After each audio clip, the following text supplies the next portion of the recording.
In this video, I'm going to quickly show you how to fix your MacBook sound not working. So there's a couple different things that may be happening. The first thing you want to check is the physical volume buttons. Make sure they're actually clicking and activating and you haven't just muted your system on accident. The next thing to check is if you have any Bluetooth headphones connected, press on your control center and turn Bluetooth off. This will quickly verify that issue. The next thing you can check is the volume in browser. So you may be playing YouTube videos and you might not have any sort of sound. It might be just because the volume on YouTube is turned right down.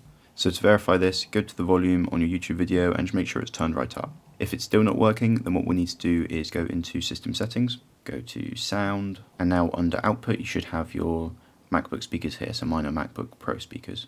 As you can see it says built in, and also make sure that you have your MacBook speakers selected here under Play Sound Effects Through. If you're still having issues, then what we need to do is go into the Terminal app. So to do this, just press Command and Space and type in Terminal.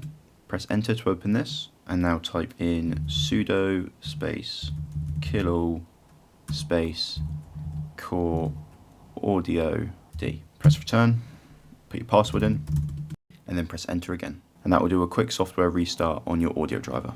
So if it's still not working, all you need to do is press on the Apple logo in the top left corner and press restart and restart your device. Thank you for watching the video. Let me know down in the comments below if you found this helpful.